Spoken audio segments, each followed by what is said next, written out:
Hola, muy buenas noches y bienvenidos a una emisión más de Mujeres sin Filtro, el programa que busca posicionar la opinión de la mujer de la Universidad del Valle. Así que los invito para que hagan parte de este programa, pero antes le voy a dar la bienvenida a mi compañera Sara Arboleda. Sara, buenas noches. Jessica, buenas noches para usted y para todos los televidentes que cumplen la cita con nosotros hoy en esta emisión de su programa Mujeres sin Filtro, como siempre, para brindarnos su opinión y para adquirir conocimientos al respecto de los temas coyunturales que mueven y transforman nuestra sociedad. Por eso, queremos invitarlos para que se conecten con nosotros a través de nuestras redes sociales, @msinfiltrotv.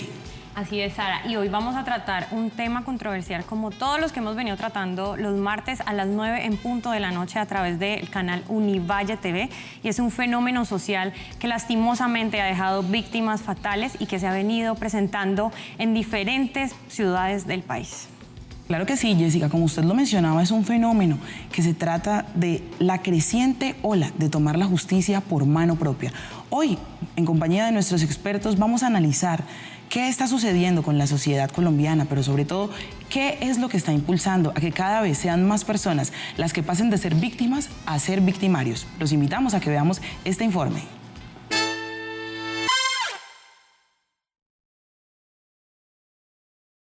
Los casos de justicia por mano propia en Colombia han sido noticia en los últimos años y tienen el potencial de convertirse en una problemática social considerable. ¿Por qué una persona normal puede llegar a considerar que la solución a un delito es cometer otro delito? La inseguridad ha hecho que los ciudadanos tomen la justicia por su propia mano, como primer recurso, y las crudas escenas se propaguen pronto a las redes sociales. Una cultura de venganza y falta de justicia, normas que el ciudadano considera que no son contundentes para castigar el delito, llevan al fenómeno de la justicia por mano propia, que está creciendo de manera preocupante, donde la gente quiere imponer el orden, haciendo las veces de jueces, lo que conlleva a excesos donde muchas veces el que es agredido en primera instancia resulta juzgado por haber aprehendido o violentado al victimario. Se abren muchos debates alrededor de quiénes somos como sociedad, o si es o no el camino correcto para tramitar conflictos. Es el Estado quien debe regular estas acciones, restablecer la confianza en las instituciones y mitigar este tipo de actos.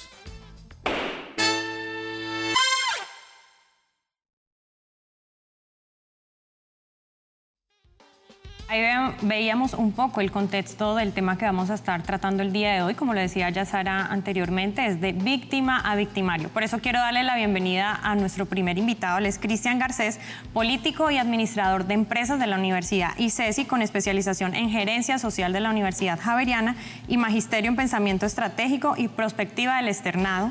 También se ha desempeñado como concejal de Cali, diputado por el Valle, director de planeación departamental, gobernador encargado, gerente Comisión Regional de Competitividad, ex candidato a la gobernación y actualmente es representante a la Cámara por el Valle del Cauca. Una hoja de vida muy completa. Bienvenido, Cristian.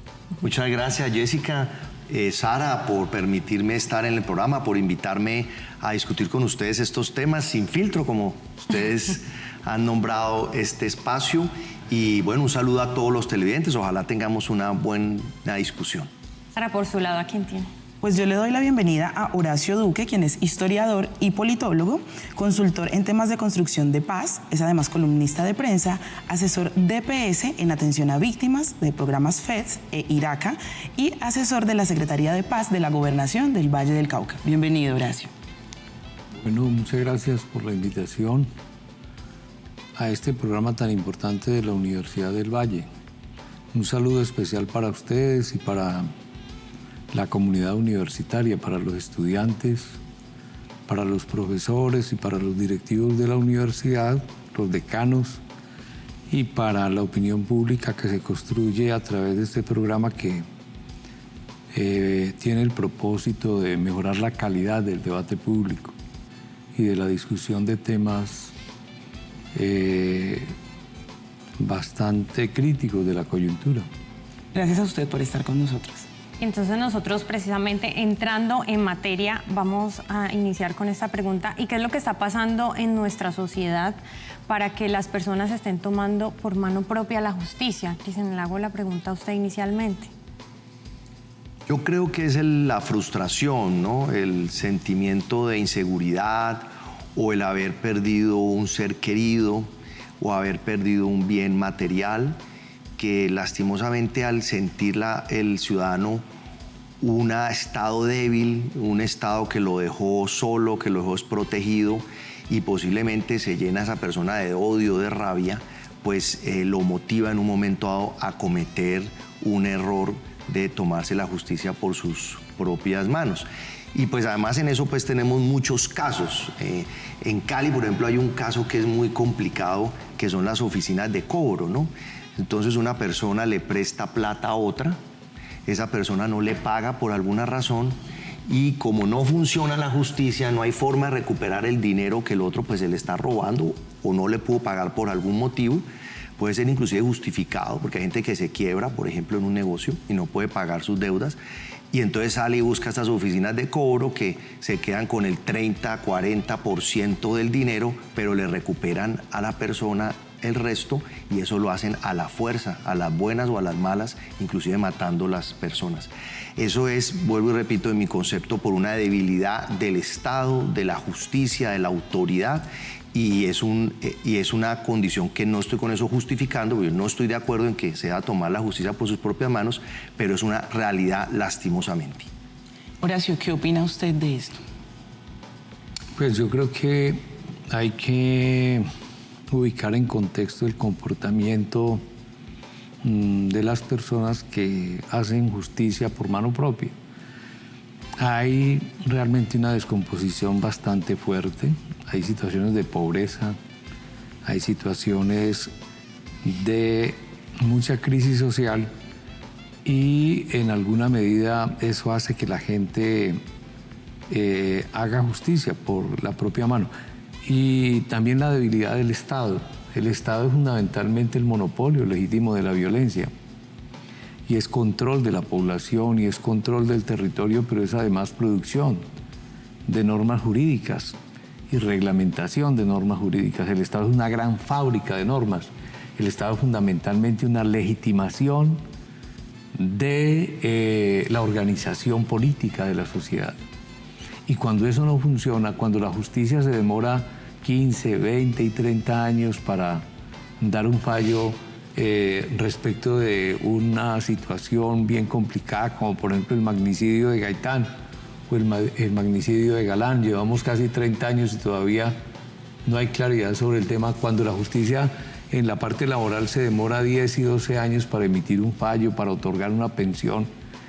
La gente colocado delante de la urgencia de la solución de un conflicto social, entonces acude a ese tipo de procedimientos que obviamente son reprochables, pero ese desorden general tanto en la estructura social como en la estructura política de la sociedad, es la que alienta ese comportamiento arbitrario de los individuos, ¿sí? Es un comportamiento arbitrario de los individuos y muchas veces en el sentido común de la gente puede tener justificación. Claro, como lo robó, pues entonces proceda, o como le agredió una persona cercana a su entorno familiar o a su entorno comunitario, pues proceda. Pero resulta que esa norma es prácticamente el anuncio de la destrucción de las sociedades, y las sociedades tienen que tener reglas mínimas. Tiene que haber un orden mínimo en las sociedades para que ellas puedan funcionar de manera civilizada, y entonces arraigar en el sentido común de la gente, que es como la piel de la sociedad, la idea de que cada quien puede proceder como le parezca respecto de los litigios que se presentan y de los conflictos que surgen en la sociedad, es completamente absurdo, ¿no? Bueno, según lo que ustedes decían y han evidenciado, digamos, varios aspectos, nos gustaría como hilar más fino para que nuestros televidentes como que identifiquen esas causas, porque en nuestro país particularmente tenemos una educación fundamentada en el vivo wow. Usted tiene que ser más avispado, usted tiene que ir adelante. Entonces, la gente generalmente toma la justicia por mano propia, por impunidad, como lo mencionaba Cristian, por influencia de los otros, cuando vemos, por ejemplo, linchamientos, pero todo esto se magnifica con las redes sociales. ¿Qué opinan ustedes al respecto de esto?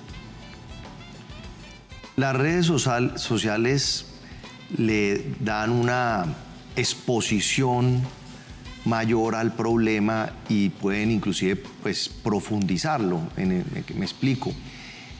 El matoneo por las redes sociales, por ejemplo, cuando hemos visto casos de personas que, por ejemplo, lo acusan a alguien de ser un violador y hay gente que pone la foto y lo acusa y ya lo juzgaron y ese tipo de mensajes se propagan por las redes de una manera aterradora y entonces ahí inclusive la persona antes de ser juzgada de pronto es inocente, está en riesgo de perder su vida, ¿no?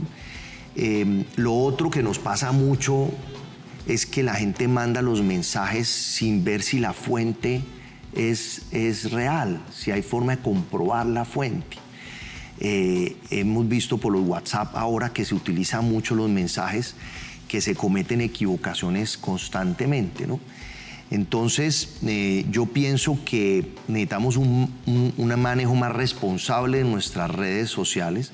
Se estigmatiza mucho, se generaliza mucho, se envía mucha información negativa y inclusive hay gente que se dedica a manipular las noticias, a hacer memes falsos, pero el ciudadano común pues recibe eso de algún conocido porque lo tiene en su celular y entonces considera que es cierto. Yo creo que ahí pues el tema es muy grave y se afecta, no solamente pues, tiene que ser perdiendo la vida a alguien, sino que se afecta psicológicamente a una persona o esa persona se tiene que desplazar de su territorio. El caso de la candidata a la alcaldía en Suárez, Cauca, que fue asesinada, ella, por ejemplo, decía que es que hay el rumor de que ella iba a traer el paramilitarismo a su municipio y ella sale diciendo por un video que ella misma hace con su esfuerzo que eso no es cierto, que por favor respeten, que no divulguen eso, tratando de que a través de esas redes y del voz a voz también no se propague esa información y resulta que eso continúa así y los delincuentes, los asesinos, pues terminan masacrándola a ella para evitarse para ellos un problema y poder seguir continuando con sus actos delictivos. Prefieren a otros personajes de candidatos que a ella y entonces simplemente la eliminan. Fíjense que en ese caso se ve una persona buscando aclarar una situación por las redes y las redes la están antes hundiendo en un conflicto y en un problema que termina ella perdiendo su vida. Entonces yo sí aprovecho la ocasión, inclusive yo estoy en el sector político y eso es el día a día de nosotros. Muchas veces nos toca poner un tweet, nos toca poner un mensaje aclarando algo, explicando algo, porque también el que calla otorga, ¿no? Entonces uno no puede decir, no, yo no opino. No, pues cuidado, porque de pronto eso se vuelve una bola en las redes y termina uno siendo señalado por algo que no ha explicado o no tiene la culpa, ¿no? Ya hablábamos ahí de la influencia y de la importancia que tienen las redes sociales, que en muchas ocasiones terminan siendo negativas porque no se corrobora la información que allí se emite. Pero también, ¿qué responsabilidad tienen las instituciones, en especial en la ciudad de Cali? Estamos en crisis, faltan más policías, más seguridad para poder que este tipo de hechos no ocurran. Pues vamos a responder esta y otras preguntas más después de nuestro primer corte a patrocinadores. Ya regresamos a Mujeres Sin Filtro.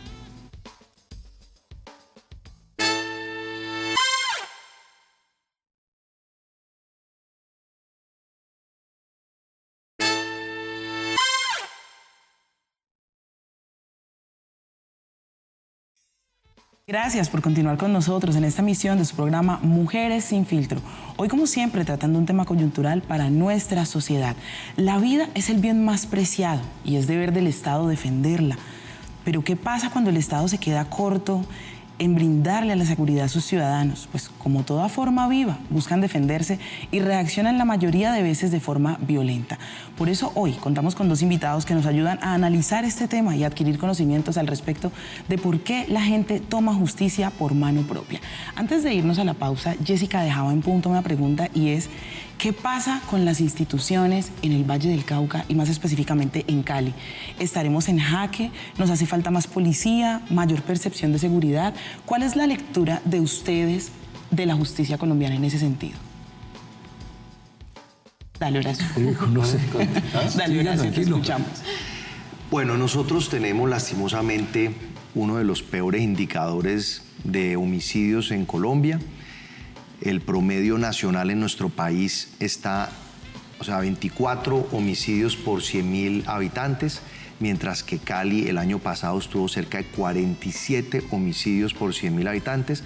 O sea, nosotros tenemos el doble en promedio de asesinatos.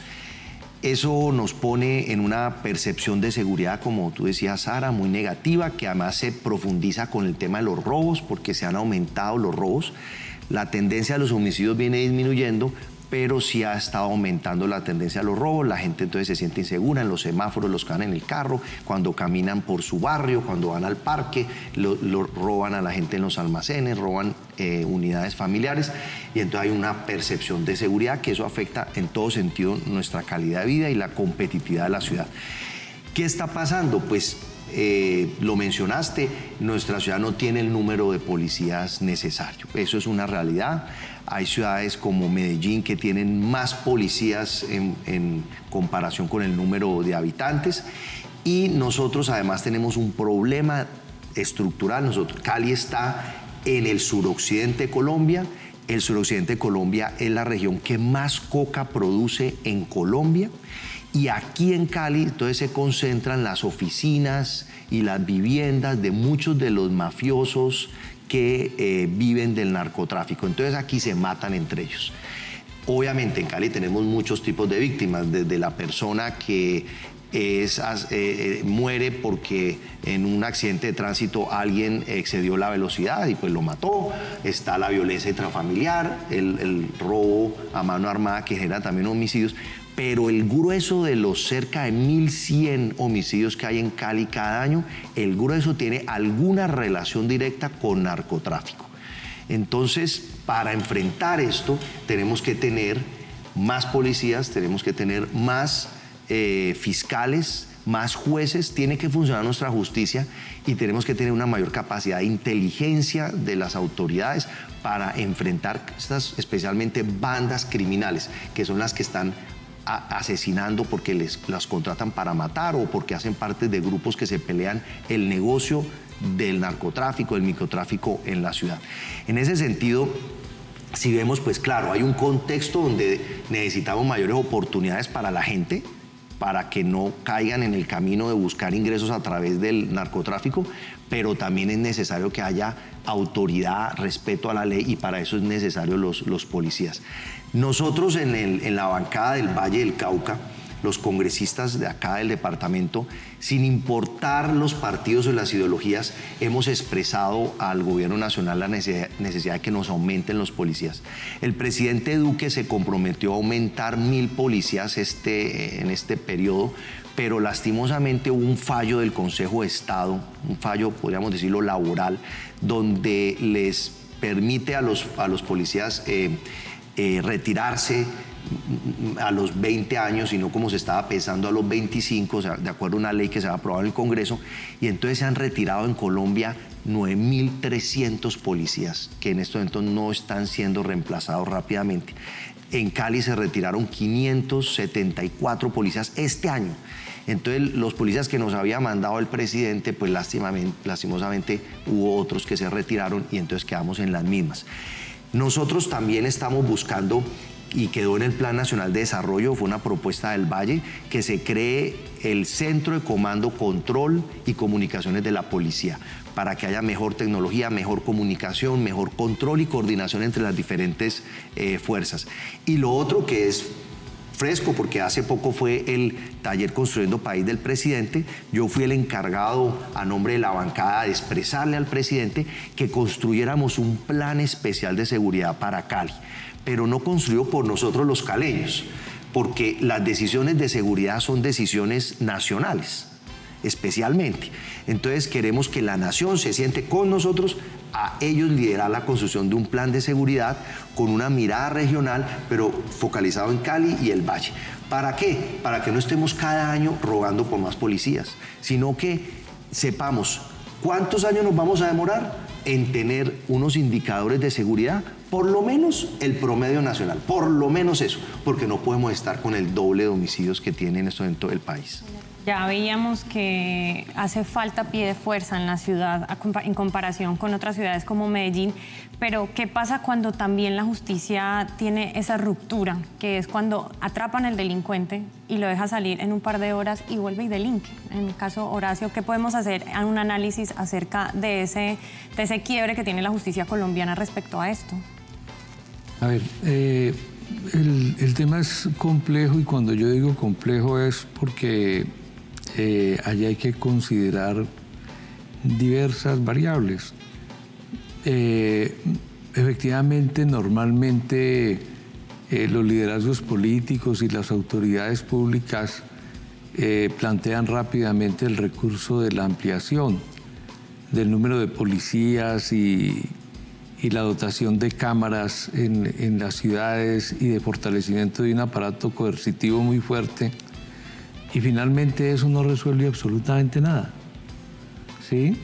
Finalmente la violencia sigue azotando la sociedad, y Medellín no es que sea pues un ejemplo de pacifismo y de respeto por los derechos humanos. Entre más policía hay en Medellín, hay también situaciones muy críticas en materia de vulneración de derechos humanos de las comunidades. Desde la Secretaría de Paz nosotros venimos impulsando una estrategia urbana de paz. Y una estrategia urbana de paz no es una estrategia de seguridad. Seguramente las ciudades y los estados necesiten estrategias de seguridad y necesiten aparatos de control coercitivos, policiales, y así ocurre en las sociedades contemporáneas. Pero el error consiste en creer que eso lo resuelve todo y que vas a resolver los altos índices de homicidios y de violencia mediante la ampliación del pie de fuerza de la policía. Yo creo que la alcaldía de Cali, no obstante todos los problemas que hay en Cali, que hay oficinas, que hay pandillas, que hay bandas criminales, todas alimentadas por la economía del narcotráfico, la alcaldía ha venido desarrollando una estrategia que me parece interesante en el sentido de trabajar con las pandillas para atender problemas de empleo y de seguridad alimentaria. Porque los jóvenes, ¿por qué se vuelven materia fácil para las oficinas y para el trabajo del sicariato? Pues porque la gente no tiene empleo, porque la gente no tiene su seguridad alimentaria. Y la alcaldía ha venido desarrollando en esta administración, y esas cosas hay que decirlas, porque es que el discurso de las cámaras por toda la ciudad y el discurso de un policía es muy fácil hacerlo. Sí, ese plan es muy fácil organizarlo, pues con todo el respeto por los criterios de representante, pero hay que plantearse la tarea de abordar la violencia cotidiana en otros términos. Y abordarla en otros términos es pensar en el empleo, es pensar en invertir dinero público, en hacer gasto público orientado a resolver los problemas de seguridad alimentaria, el problema de vivienda. Ahí el gobierno en el Plan Nacional de Desarrollo planteó una política de mejoramiento de vivienda distinta a la de los subsidios para comprar vivienda o para construir nueva vivienda, que es buena. Hay unas estrategias orientadas a alimentar proyectos productivos y emprendimientos productivos desde las comunidades. Obviamente que son muy afectados por la corrupción y por la intermediación de los políticos que se apropian de esos recursos y terminan desviando esos dineros para incrementar rentas personales y para generar imperios de corrupción grandísimos. Pero yo pienso que si el Estado piensa en otros términos, el problema de la violencia y el problema de la delincuencia y lo aborda desde el punto de vista social, yo creo que esa perspectiva es distinta. ¿Por qué? Porque lo otro va a seguir alimentando la reproducción de un escenario de permanente violencia que adquiere distintas características monstruosas. Porque está bien que se haya reducido, por ejemplo, la tasa de homicidios en Cali, que haya pasado hace 8 años, eso estaba en 78 homicidios por cada 100.000 habitantes, y hoy está, de acuerdo con la información del representante, en 44 homicidios por cada 100.000 habitantes en Cali. Eso es crítico realmente, ¿sí? Eso es complicado, pero yo creo que eso no hay que atribuirse, la disminución de eso. Hay que explicarlo desde otros factores. yo no creo que sea solamente por la presencia policial y militar. Aquí se ha estado pidiendo la militarización de la ciudad. El alcalde afortunadamente ha rechazado eso. Ahí tiene usted el caso de Jamundí, donde hay áreas completamente militarizadas, y ahí nomás, ahorita al mediodía, acaba de ocurrir un hecho bárbaro nuevamente en esta zona, que se han asesinado 2 indígenas, y parece que hay elementos del Estado comprometidos en eso, y la comunidad ha tenido que reaccionar, como ocurrió allá en Ocaña, en norte de Santander, para evitar la impunidad respecto de la acción de un funcionario o de un agente público. Entonces yo creo que el tema hay que abordarlo en su estructura más compleja. Yo creo que lo que ha hecho la administración y lo que ha hecho el actual alcalde en lo que tiene que ver con intervenir el tema de las pandillas y el tema de las bandas en Cali y el tema de las oficinas de cobro, que tienen bastante auge en esta ciudad. Uno no las encuentra con tanto auge en Medellín, aunque en Medellín hay un monopolio con la oficina de Envigado allá en Bello y en Medellín, pero aquí hay una diversidad de oficinas alimentadas por el narcotráfico, pagando el sicariato y creando una situación de caos que yo no digo que no exista. Existe, claro. Aquí hay una inseguridad grandísima y no quiero estigmatizar la ciudad. Uno va a otras ciudades del país y allá roban, en Bogotá lo roban a uno, pero es que aquí es la zozobra permanente. Entonces yo creo que el tema hay que abordarlo. Seguramente habrá que construir un plan de seguridad a la manera como la Presidencia de la República tiene una política de seguridad, y aquí el alcalde ha intentado esto con un secretario que ha tenido una experiencia muy importante en el Ministerio del Interior, el doctor Villamizar, ¿sí? Pero hay que mirar la cosa en su complejidad. Yo no digo que necesiten cámaras, obvio que necesiten policías, y que necesiten policías con otra orientación. Por ejemplo, a mí se me ocurre que el discurso de la recuperación del liderazgo ético en la sociedad es fundamental. Si se pierde una referencia ética que justifique, ¿sí? Que justifique la existencia y el protagonismo del individuo y de los grupos en la comunidad, la sociedad se estalla. Si no hay unos referentes éticos mínimos, ¿sí? Eso se vuelve un desorden y se vuelve la ley de la selva y cada quien sálvese como quiera. Entonces yo creo que hay que organizar bien el Estado, hay que organizar los instrumentos del Estado, pero también hay que ir al fondo, al soporte ético y cultural que tiene la sociedad. Cristian, eso que hace nuestro invitado Horacio, desde el Congreso se ha estudiado, porque ya se saben, digamos, las causas, el origen, toda esta problemática que se viene manejando a nivel local y nacional, pero se ha estudiado ese problema social, se ha estudiado cómo hacer para corregir todo lo que está ya planteando, que ya se sabe, yo creo que todo el mundo lo sabe. Sí, yo lo expresé pues, en el tema de que se necesitan mayores oportunidades para la gente, oportunidades de ingreso. Yo estoy de acuerdo con lo que expresa el profesor Horacio. Y quiero además profundizar en algo con lo que él terminó al final, el tema ético. Yo sí creo que ahí también hay un tema de educación de fondo. Por eso es tan grave que la ciudad de Cali es una de las ciudades donde se nos están destruyendo más las familias. Los divorcios, por ejemplo, si no me equivoco, Cali sigue siendo la ciudad en Colombia donde más divorcios hay. De alguna manera hay un quiebre en nuestra principal institución, para mí es la familia.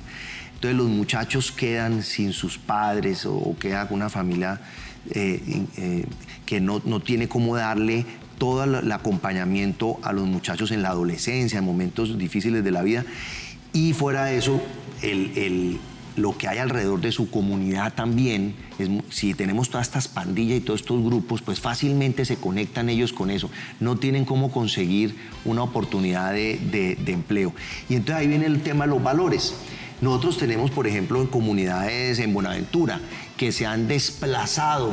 Perdón que lo interrumpa, Cristian, sí. Pero pues, ¿cómo hacer para que todo lo que usted está planteando no se quede simplemente en un discurso y pasemos a acciones concretas que realmente lleven a realidades y a cambios? Es que para hoy, entonces, por ejemplo, en el gobierno de Duque, en el programa de gobierno, hay toda una estrategia, por ejemplo, para fortalecer las asociaciones de padres, que es un espacio importante donde si las asociaciones de padres en los colegios trabajan con el rector, con los líderes de la comunidad, con las autoridades también, entonces de alguna manera se protege más al joven. Mejorar la calidad de la educación, que es un reto que nosotros tenemos en nuestro país. Yo creo que es una tarea, la educación sigue siendo, y lo logramos, en este gobierno se volvió a que la educación sea el principal cartera con la mayor inversión. Claro que no es suficiente, pero es la mayor inversión. De segundo quedó seguridad y defensa, de tercero quedó salud. Entonces ahí también hay un tema, y era lo que estaba explicando cuando me interrumpiste, porque hay personas que no tienen oportunidad y se desplazan a otra ciudad a buscar oportunidades. Buscan esa oportunidad. Hay otras que prefieren de un momento dado quedarse y entrar a grupos delincuenciales. Yo creo que ahí hay una situación terrible de vivencia familiar, pero también hay muchos de ellos toman la decisión de no caer en el delito. Y hay casos exitosos en nuestra ciudad donde, a pesar de las peores condiciones, la persona busca su camino honorable para subsistir, inclusive salir adelante. En lo social, yo soy miembro de la Comisión Tercera de la Cámara de Representantes, donde se aprueba el presupuesto, y nosotros tenemos un problema de fondo estructural en nuestro presupuesto. El presupuesto del próximo año va a ser cerca de 272 billones de pesos, de los cuales 167 billones es funcionamiento. Inversión apenas cerca de 42 billones de pesos. Pago de deuda cerca de 55 billones. Entonces la inversión que tiene el país es muy poca. Tenemos un aparato del Estado demasiado costoso, grande, burocrático. Yo soy de los que creo que hay que reducir el tamaño del Estado. Mire, en el tema de las instituciones que se crearon con el tema del proceso de paz, con un objetivo muy importante esas instituciones, pero uno va a ver la inversión que tienen y es más bien poca. Yo estoy diciendo, ¿no era que mejor era tener el Ministerio de Agricultura como estaba antes, con unos departamentos y más inversión, en vez de que esa inversión se nos vaya en pagar contratistas? Que el profesor hizo un comentario también muy bueno ahora, y es que muchas veces terminan siendo son cuotas políticas, burocracia, favores políticos y gente que no está preparada ni tiene el perfil para hacer la tarea. Mientras que el campesino por allá está necesitando los recursos. El gran reto en inversión social, Jessica, que nosotros tenemos es cómo hacemos con todos estos cultivos de coca que tenemos, cómo hacemos para llegar y sustituirlos por programas rentables. Bueno, serán temas muy importantes que podremos revisar de pronto a continuación, porque además usted ha dado una expresión muy interesante y es reducir el Estado. Pero constitucionalmente el Estado no somos todos los colombianos, habría que más bien revisarnos ese aparato estatal que ha sido conformado por la burocracia y que es lo que está tergiversando en este momento lo que, digamos, puede ser la inversión. Pues quiero invitarlos a que vayamos a una pausa, pero antes quiero que nos quedemos pensando en que ya estamos entrando a qué soluciones estamos buscando como sociedad para mitigar esta ola creciente de toma de la justicia por mano propia en términos sociales. Pero ¿qué pasa con el porte de armas? Uno de nuestros invitados está desarrollando una investigación y ahondaremos en ello. Los invito a que vayamos a una pausa.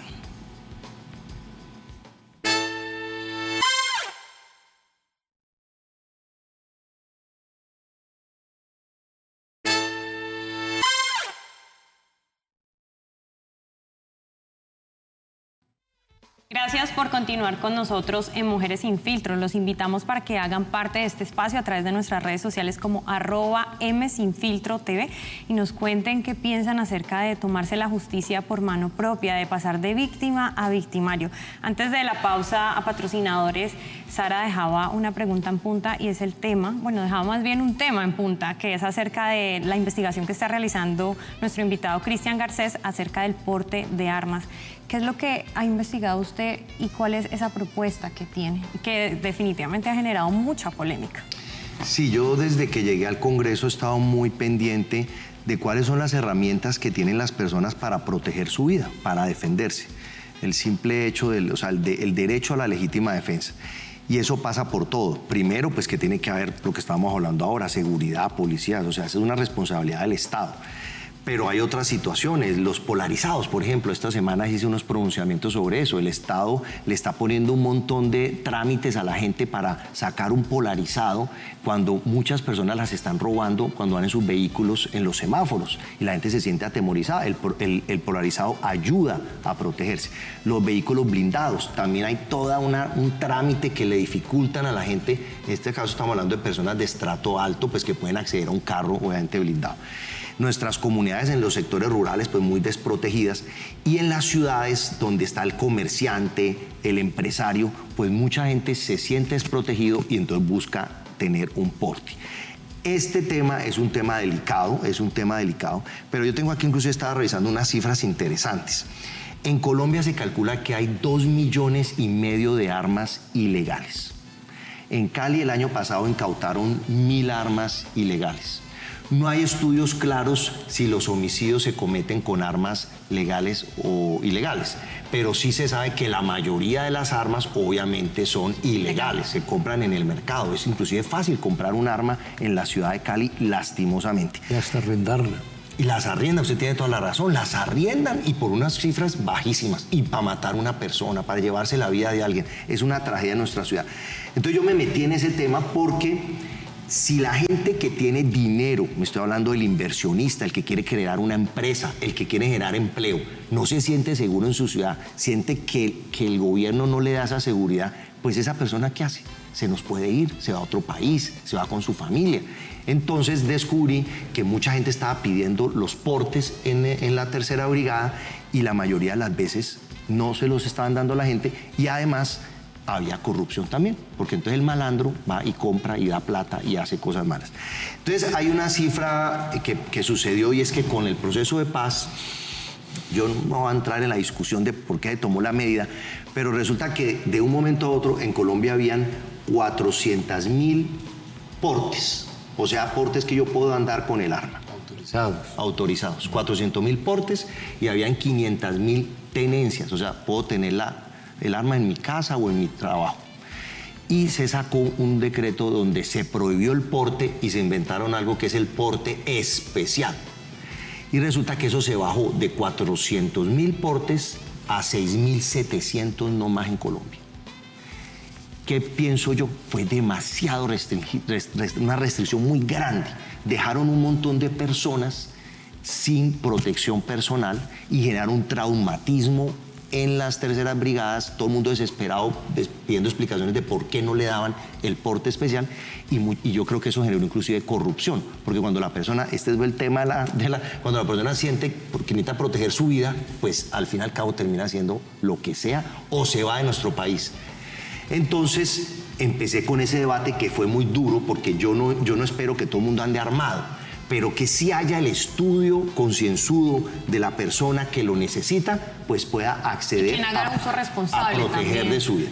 Y ahí hay una situación que se logró sacar un nuevo decreto donde se tienen en cuenta las condiciones económicas, comerciales, como ingreso de las personas. Y eso ayuda a que no sea tan subjetivo, porque a este por qué le dan y al otro por qué no le dan. Muy complicado. No es fácil el debate, y debo decirlo que además, como tenemos en nuestra cultura el problema de la falta de tolerancia, entonces sí hay que tener cuidado, porque en un momento dado más armas pueden significar que en los barrios la gente está tomando trago y termina pues solucionando la pelea ahí con el vecino con el arma. Termina como en Texas. Termina así. Entonces nuestro país es un país que tiene un problema de seguridad, y ahí está un debate muy grande. Claro, ¿se le debe dar armas o no? ¿Y a quién se le da? ¿Y cuál es el trámite para que se le dé a esas personas? Bueno, ahí hay diferentes elementos, y en Colombia tenemos un caso muy reciente y que tocó, digamos, mucho las fibras del país, y es una persona que podía cumplir con los elementos que usted está denominando, tener, digamos, un proceso comercial, sentir la inseguridad. De hecho, tenía escoltas. Uno de sus escoltas, al ver que están siendo víctimas de un delito, acciona su arma y termina asesinando a un artista reconocido de la ciudad de Medellín. Una bala ¿Por perdida. qué entonces con una bala perdida? Evidentemente no era su intención, pero pues digamos que toda la situación y sobre todo este contexto de violencia, de que ellos eran en ese momento las víctimas y el poder tener la posibilidad de defenderse, pues los convirtió en victimarios, infortunadamente. Pero ¿por qué entonces si en otros países, Horacio, se habla de programas de reinserción social, de servicio social, digamos para este tipo de procesos, en Colombia estamos pensando en el porte de armas? Pues, a ver, cuando uno se acerca a ese debate sobre el porte de armas, hay muchos argumentos en favor de generar un marco que regule esa situación. Si en los Estados Unidos, donde se supone que hay una organización más fuerte y más sólida, ¿sí?, ocurre lo que ocurre por el porte libre de armas y por la posibilidad de acceder sin mayor restricción a las armas, pues ese es un punto de referencia que debe ser considerado cuando se va a plantear una política alrededor de esto, como la que plantea el representante, ¿sí? Él mismo dice que está en ese proceso de avanzar en la construcción de una política pública al respecto del tema. Recientemente el ministro de Defensa sacó una norma respecto de las condiciones en que usted puede acceder a un porte de armas.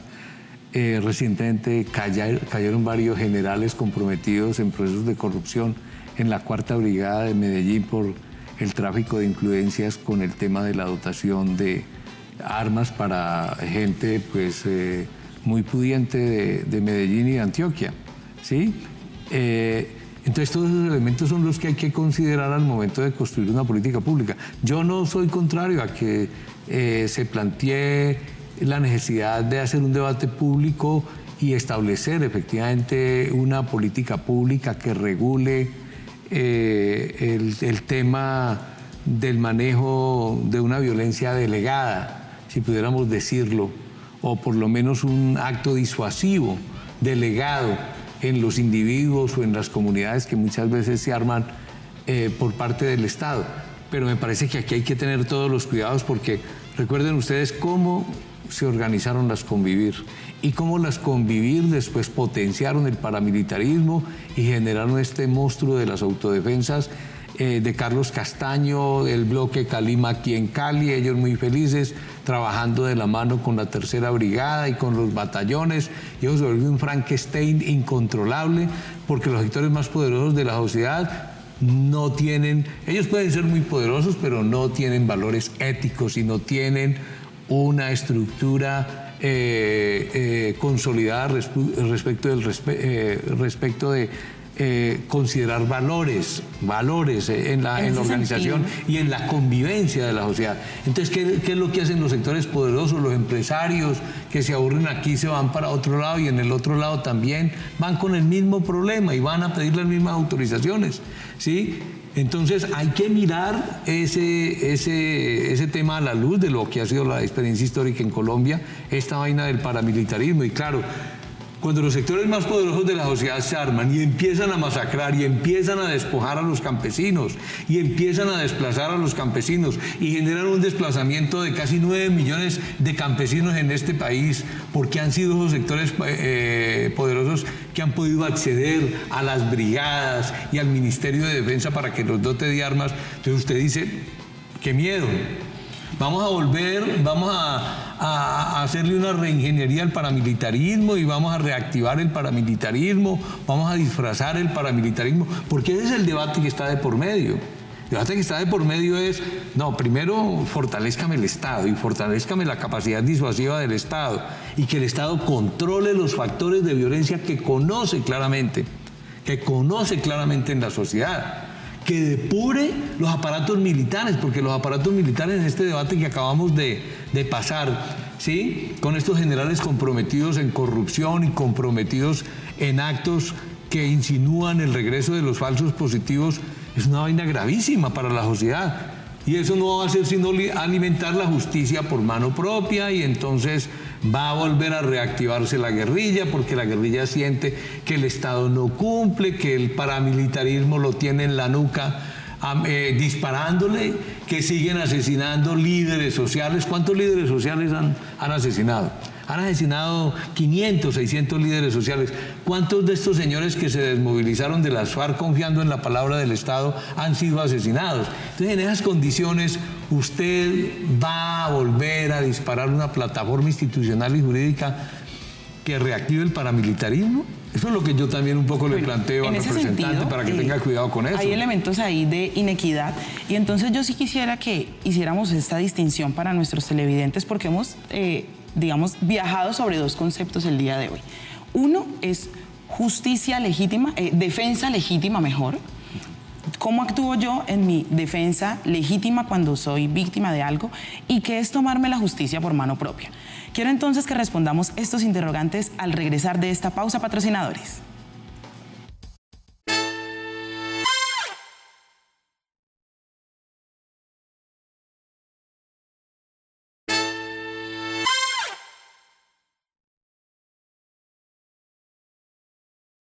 Gracias por continuar con nosotros en Mujeres Sin Filtro a través de las pantallas de Univalle TV y nuestras redes sociales @msinfiltrotv. Pues este es un tema que de verdad genera muchísimo debate, por eso quisimos conocer la opinión de ustedes, nuestros televidentes, y salimos a las calles para ver qué piensan acerca de pasar de víctima a victimario y de tomarse la justicia por mano propia.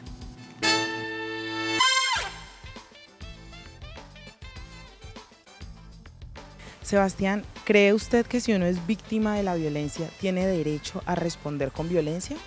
No creo, eso es como una bola de nieve, ¿no? Si usted responde, eso se genera más violencia y pues nunca vamos a terminar sino en violencia. Entonces no creo que ese sea el camino. No, la verdad pienso que no, y pienso que para eso están como las leyes, y que siempre hay como un ente que debe responder como cuando otras personas se aprovechan de uno, y que la violencia trae más violencia y que eso se va volviendo como una cadena. Entonces, pues la verdad no pienso eso. Pues, a ver, primero habría que pensar si la persona ha sido atendida de manera efectiva e integral, ¿cierto? Si la persona ha sido víctima y además de ser víctima sigue siendo revictimizada en los procesos de denuncia, en los procesos de contarlo, que no le creen, que yo creo que allí la persona es muy probable que reaccione con violencia. Ya que eso sea positivo o negativo, pues obviamente sí, pues depende de qué tipo de violencia ejerza, ¿no? Porque yo creo que muchas veces se le ve como violento que una persona grite para exigir sus derechos, pero es que hay veces en las que no queda de otra. Por ejemplo, las personas como yo, a las mujeres trans, a veces no nos queda de otra porque nos están violando los derechos, no nos escuchan en la institucionalidad, no nos escuchan ni siquiera a veces nuestras personas cercanas, entonces al final nos toca reaccionar para sobrevivir. No, porque pues las acciones violentas pues generan más violencia, y pues para eso deben haber como autoridades que regulen estas cosas. No, yo considero que la violencia no se debe responder con más violencia de ninguna forma. A veces la violencia pues se da en dos direcciones en cuanto a defensa personal, cuando deseas preservar tu vida o estás en riesgo. Sería de la única forma que la violencia es aceptable en dos direcciones, de lo contrario no.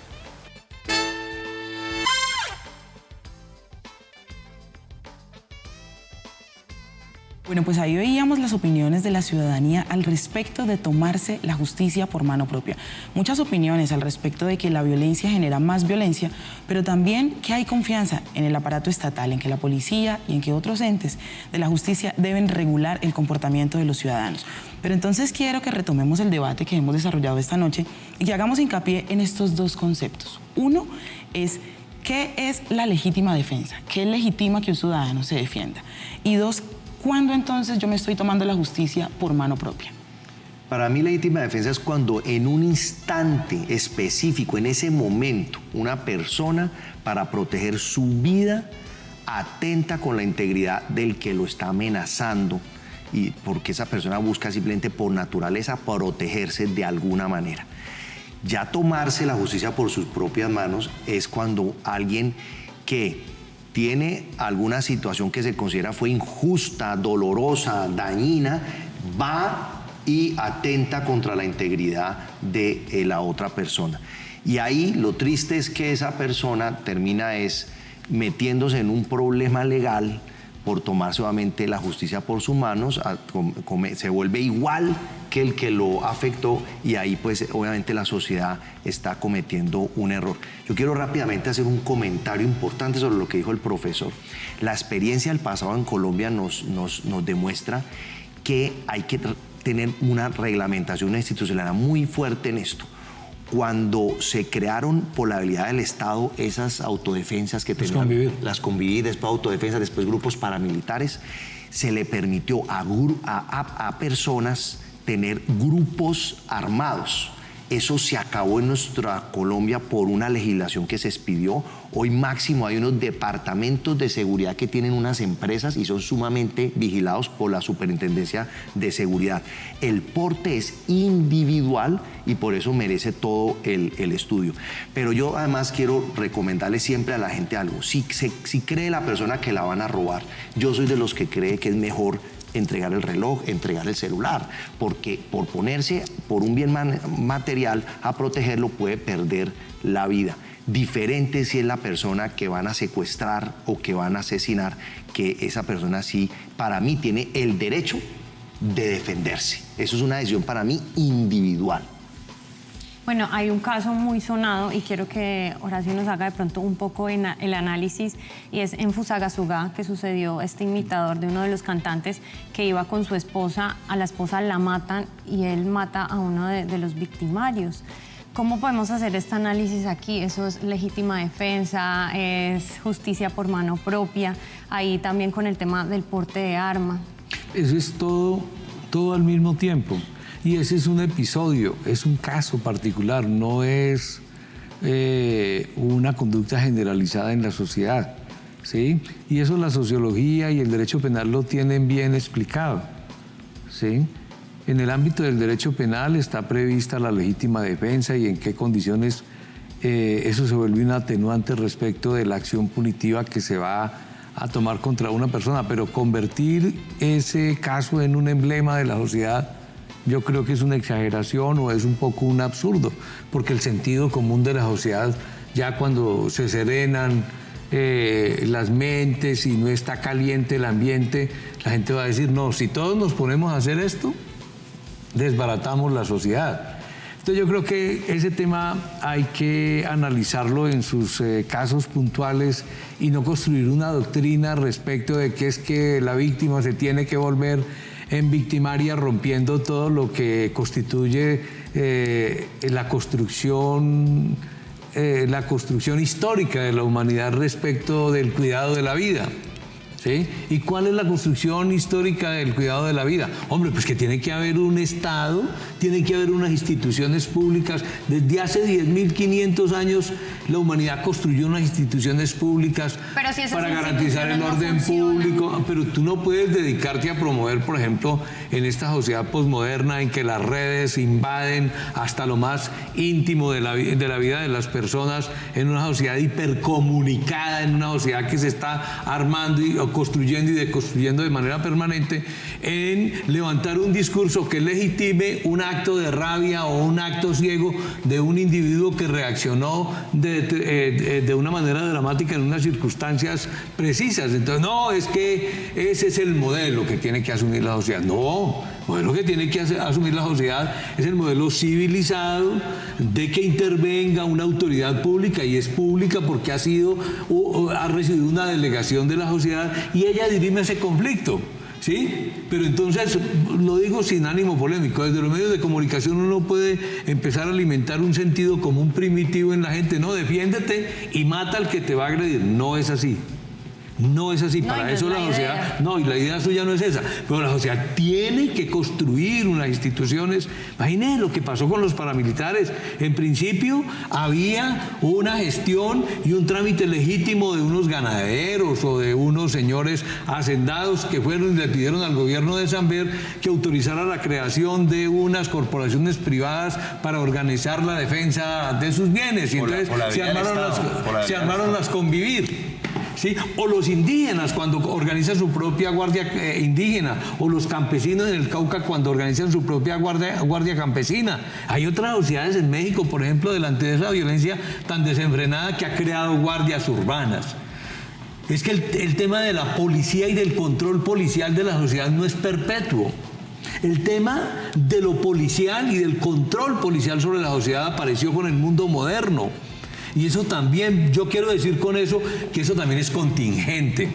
Hay otras maneras. En última, la razón de que exista un aparato policial en la sociedad es que le dé seguridad al individuo, que proteja la vida del individuo. Pero cuando eso no funciona, eso no quiere decir que la sociedad no pueda inventarse nuevas formas de control comunitario, porque sí funciona en algunas circunstancias la guardia indígena, o la guardia campesina, o guardias comunitarias que están advertidas respecto de actores supremamente violentas que ejercen la depredación absoluta sobre la sociedad. Yo en estos días estuve, por ejemplo, en Carmen de Bolívar, vi las familias afectadas que fueron violentadas con la masacre del Salado, o en Pibijay, en Salaminita, en Salamina, en toda esta zona del Caribe donde grupos de terratenientes y de hacendados muy poderosos sin ningún control ético, muy educados pero sin ningún control ético, se dedicaron a desarrollar masacres y ejercicios de violencia terribles que generaron, vuelvo y lo repito, 9 millones de desplazados, 6 millones de tierras completamente despojadas. Ahora se intentó plantear una solución que era entregarle 3 millones de tierras a campesinos y titular 7 millones de hectáreas a campesinos y crear un fondo de tierras. Todo eso lo hicieron trizas. Todo eso lo hicieron trizas. Vamos a volver a repetir las fórmulas esas de los años 90 de las convivir, de armar más grupos poderosos de la sociedad cuando lo puede hacer el Estado, para que empiecen a repetir esa medicina que le dieron a la sociedad durante 20 años y volver a alimentar nuevos ciclos de violencia en la sociedad. Sentido, eso es lo que está ahí de por medio en ese debate. En ese sentido, entonces, preguntémonos, ya que tenemos aquí dos representantes de la institucionalidad, ¿cuáles son los retos como país que tenemos desde el Congreso de la República, pero además desde la Gobernación del Valle del Cauca? Sabemos que en este momento tanto la justicia como fiscalía, o sea, el aparato judicial como tal y la policía... Pero es que usted no puede plantear eso en términos tan abstractos. Sí, usted no lo puede plantear en términos... Usted tiene que plantearlo en términos concretos y puntuales, un poco como dramáticamente lo cita el representante. Entonces, por ejemplo, en el norte del Cauca acaba de ocurrir una masacre terrible de una candidata a la alcaldía. Se repite la violencia en Corinto. Hoy hubo un acto de violencia en Jamundí, eso se va a seguir repitiendo. Puntualmente, entonces, para que podamos plantearlo en términos puntuales. No, eso está fuera de discusión. La policía no goza obvio, hay una crisis terrible del Estado. Porque por los diferentes, digamos, sucesos que se han presentado al interior de los aparatos policiales, militares, judiciales del país. No hay ahí una credibilidad. ¿Cuáles son entonces esos retos que desde la creación, por ejemplo, de un plan integral de seguridad para Cali, pero además también desde la Secretaría de Paz de la Gobernación del Valle, pues tenemos en este momento para afrontar esa ola creciente?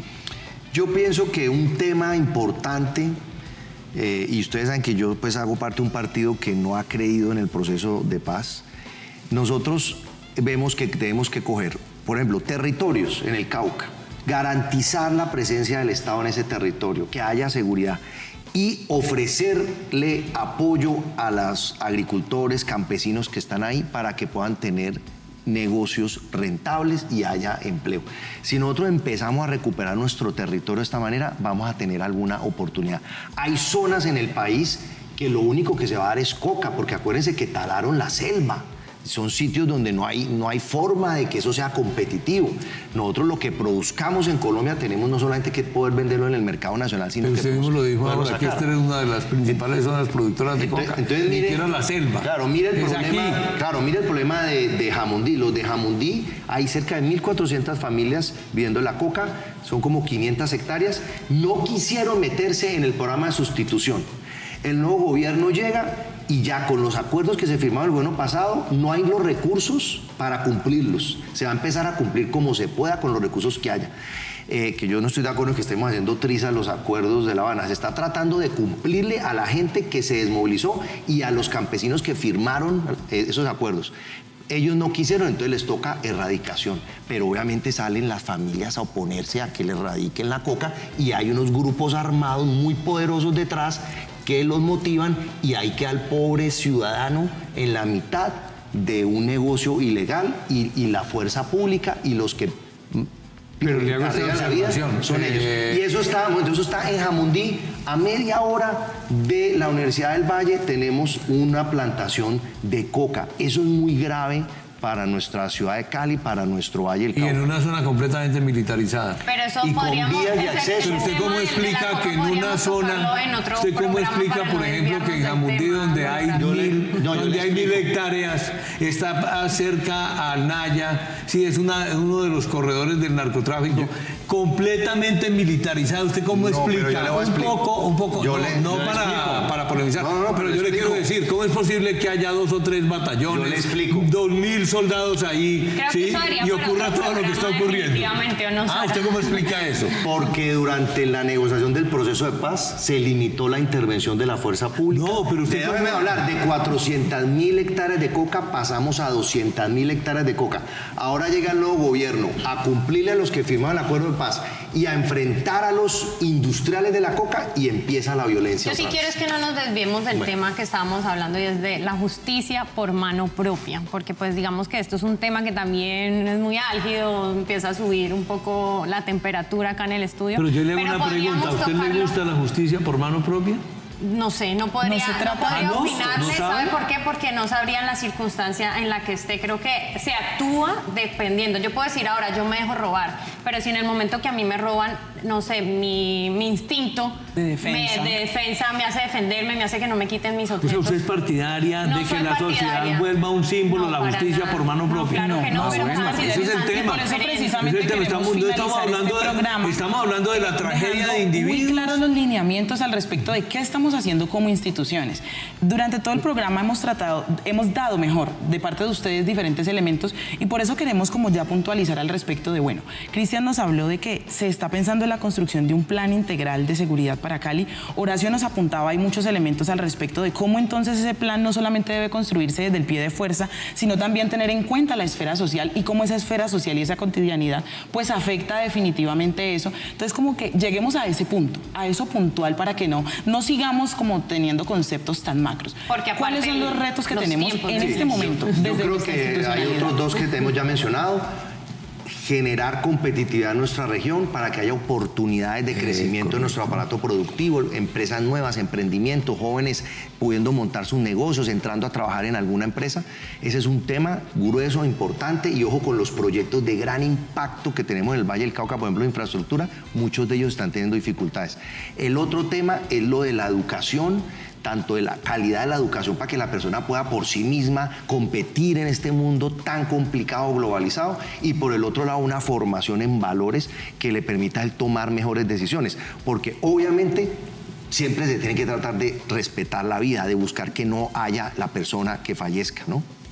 Claro que sí. A mí me preocupa que el discurso del victimario, la víctima convertida en victimario gane legitimidad y gane espacio en la sociedad. Es decir, efectivamente hay un drama personal, el drama del señor de Medellín, el drama del señor de Fusagasugá, pero resulta que esta es una sociedad más complicada, más compleja, sí, de casi 50 millones de habitantes, y esa sociedad no se puede construir sobre la base de esos episodios trágicos.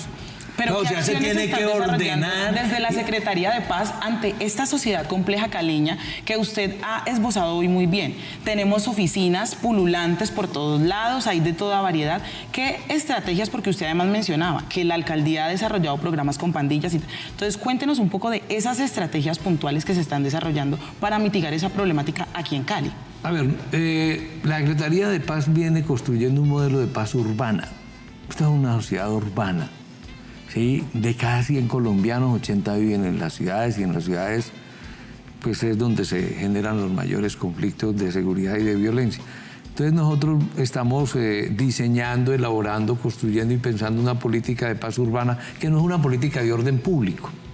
Las políticas de orden público son las de las policías. Y una política de paz urbana, además de tener esos ingredientes de intervención social y de estímulo al desarrollo de los aparatos productivos y de las economías productivas y las economías que son competitivas sobre la base de la equidad, ¿sí?, hacen parte de ese planteamiento de paz urbana. Ese planteamiento de paz urbana debe incluir elementos de seguridad alimentaria, debe incluir elementos de dignificación de la vivienda, de las comunidades, debe incluir desarrollos productivos comunitarios, construcción de economías comunitarias y emprendimientos colectivos y comunitarios, y debe incluir elementos de tejido social, de fortalecimiento comunitario, de desarrollo de las juntas de acción comunal, del fortalecimiento de las infraestructuras comunitarias como los salones, salones comunales y los centros culturales. Ese es el modelo que estamos promoviendo. Lo que pasa es que una política de esas necesita recursos. No hay política pública sin plata. Una política pública sin plata es pura carreta. Sí, es un documento muy bonito y toda esta cosa. Entonces, esta política que estamos intentando diseñar para aclimatarla y aterrizarla en Cali, en Jamundí, en Tuluá, aquí hay unos focos de violencia terribles. Buenaventura tiene casi 200.000 personas desplazadas. Cali alberga casi 250.000 personas desplazadas por la violencia. Y no ha de ser que ese problema que está ahí, palpitando en todas estas cosas de violencia que ustedes denuncian, solamente tengo una respuesta: mándenme más policía.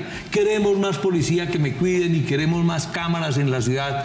El tema no se resuelve de esa manera, es mi criterio, es mi punto de vista. Bueno, muchísimas gracias a nuestros invitados. Quedamos un poco también cortos del tema del tiempo en televisión para seguir debatiendo. De verdad, muchas gracias por estar en Mujeres Sin Filtro.